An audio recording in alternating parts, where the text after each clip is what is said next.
Son las 12:17 de la tarde del 6 de julio de 2026. En una fracción de segundo, toda Cuba se queda a oscuras. El sistema eléctrico nacional colapsa por completo y 10 millones de personas pierden la luz al mismo tiempo. No es un accidente aislado, es el cuarto apagón total del año, el noveno en menos de 2 años. Los semáforos se apagan, los frigoríficos se detienen, los hospitales cambian a generadores de emergencia. Cuba, una isla de casi 110.000 kilómetros cuadrados, se convierte por unas horas en un punto negro casi total. Nadie en la isla sabe cuánto va a durar esta vez. El 8 de julio, Cuba alcanza el peor déficit energético de su historia, 2.341 megavatios sin generar. El 73% de la población se queda sin electricidad al mismo tiempo. En La Habana los cortes superan las 24 horas seguidas. En el interior de la isla, en provincias como Granma o Guantánamo, algunos apagones llegan a durar más de 70 horas. Los cubanos ya no preguntan si habrá corte, sino cuántas horas de luz tendrán hoy. La excepción se ha convertido en la norma. Detrás de la cifra hay vidas concretas. Hospitales que dependen de generadores diésel que también empiezan a fallar. Alimentos que se pudren en neveras apagadas durante días. Familias enteras durmiendo en las calles para escapar del calor sin ventiladores. Negocios privados que cierran porque no pueden conservar género ni cobrar con datáfono. Los que pueden pagarlo compran plantas eléctricas o paneles solares caseros, la mayoría simplemente espera, con velas o linternas de móvil, a que vuelva la corriente. El apagón ya no es un suceso, es la textura diaria de vivir en Cuba en 2026. Para entender cómo se llega hasta aquí hay que retroceder más de 40 años. En plena Guerra Fría, la Unión Soviética convierte a Cuba en su aliado estratégico en el Caribe y financia la construcción de 16 centrales termoeléctricas repartidas por toda la isla. Son plantas pensadas para quemar petróleo soviético barato y abundante, no para durar eternamente ni para funcionar sin repuestos. Moscú envía ingenieros, turbinas, calderas, técnicos. Por primera vez, la isla entera tiene electricidad estable las 24 horas del día. Nadie imagina entonces que ese mismo sistema seguirá funcionando, sin apenas cambios, 4 décadas después. La dependencia es casi total. Durante los años 80, la Unión Soviética llega a cubrir el 98% de las necesidades energéticas de Cuba, con petróleo vendido muy por debajo del precio de mercado a cambio de azúcar cubano y lealtad ideológica. Es un intercambio cómodo mientras dura. La isla no necesita desarrollar su propia industria petrolera ni diversificar sus fuentes de energía. Todo el sistema eléctrico cubano queda construido sobre una sola premisa, que un único aliado seguirá suministrando combustible barato para siempre. Esa premisa está a punto de romperse.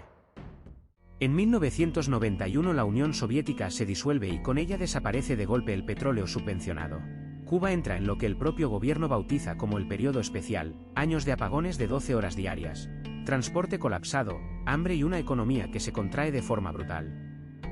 Las centrales termoeléctricas construidas para funcionar con suministro soviético constante empiezan a operar, de forma intermitente, con menos mantenimiento y menos combustible del que necesitan. Es la primera gran grieta del sistema eléctrico cubano. Y 35 años después esa misma grieta sigue sin cerrarse del todo. Las 16 centrales termoeléctricas de la isla acumulan hoy entre 40 y 60 años de vida, sin un mantenimiento capital integral en décadas. Muchas piezas de sus turbinas y calderas ya no se fabrican en ningún lugar del mundo. Los ingenieros cubanos se han convertido, por necesidad, en expertos en improvisar, fabrican repuestos a mano, adaptan componentes de otras máquinas, mantienen en marcha equipos que en cualquier otro país estarían jubilados hace 20 años. Cada arranque de una de estas plantas es, literalmente, apostar a que el metal fatigado aguante una vez más antes de fallar. A ese deterioro se suma el embargo estadounidense, vigente desde hace más de 60 años. Comprar en Estados Unidos las turbinas, los sensores o los componentes electrónicos que necesitan estas centrales es directamente imposible. Conseguirlos en otros mercados implica sortear restricciones, pagar sobrecostes y esperar meses a que una pieza dé la vuelta al mundo antes de llegar a la isla. Cualquier empresa que quiera venderle tecnología energética a Cuba corre el riesgo de perder su acceso al mercado estadounidense. El resultado es un sistema eléctrico que envejece más rápido de lo que puede repararse. A comienzos de los años 2000, Venezuela ocupa el lugar que dejó la Unión Soviética.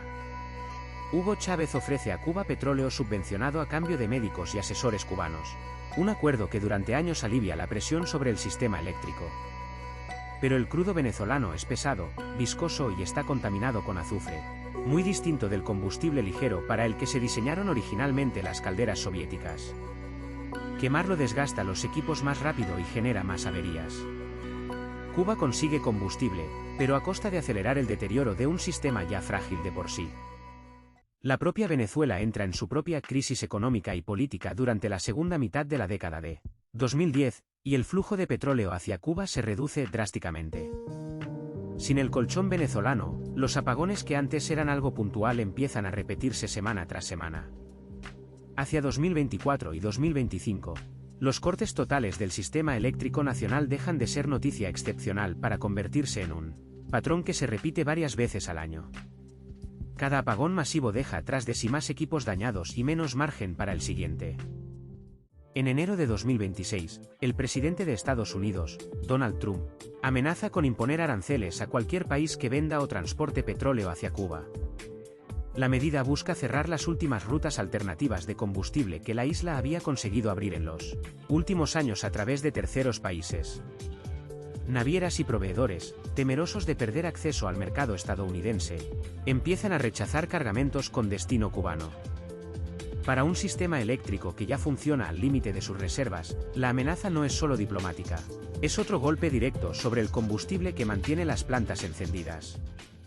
Con menos combustible entrando en la isla, las centrales termoeléctricas empiezan a operar por debajo de su capacidad mínima segura.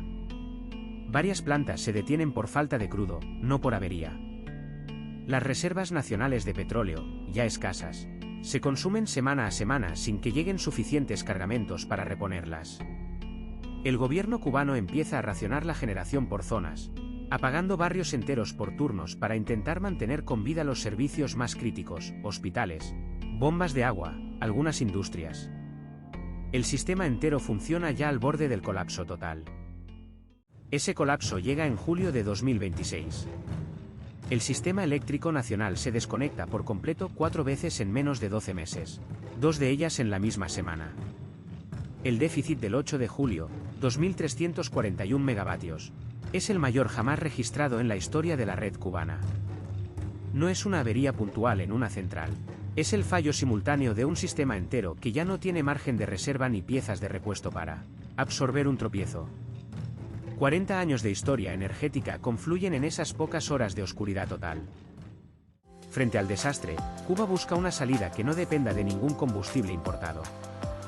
Entre 2025 y 2026 el gobierno instala 56 parques solares fotovoltaicos, capaces de generar más de 1.000 megavatios cuando hay sol.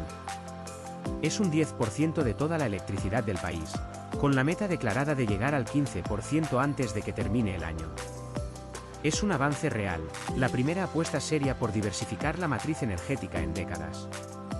Pero frente a un déficit de más de 2.000 megavatios, la energía solar todavía no basta para cerrar la brecha. En Cuba, cada apagón masivo es también un termómetro político. En julio de 2021 y en septiembre de 2024, cortes eléctricos prolongados precedieron protestas espontáneas en varias ciudades de la isla, algo casi impensable en décadas anteriores. El gobierno lo sabe, y por eso cada nuevo colapso del sistema eléctrico nacional se gestiona casi como una crisis de seguridad, no solo como una avería técnica. La luz, o la falta de ella, se ha convertido en el indicador más visible de hasta qué punto puede sostenerse el modelo económico y político cubano tal como existe hoy. El apagón de julio de 2026 no es un accidente aislado ni una simple mala racha. Es el resultado acumulado de 40 años de decisiones, alianzas rotas y embargos que se cruzan sobre una infraestructura que nunca se pensó para durar tanto. Cada vez que la luz vuelve a la isla, vuelve prestada, sostenida por generadores viejos, petróleo insuficiente y parques solares que todavía no son suficientes. La pregunta que queda flotando en la oscuridad no es si habrá un próximo apagón total, sino que tendrá que romperse antes de que Cuba encuentre, por fin, una fuente de luz que no dependa de nadie más.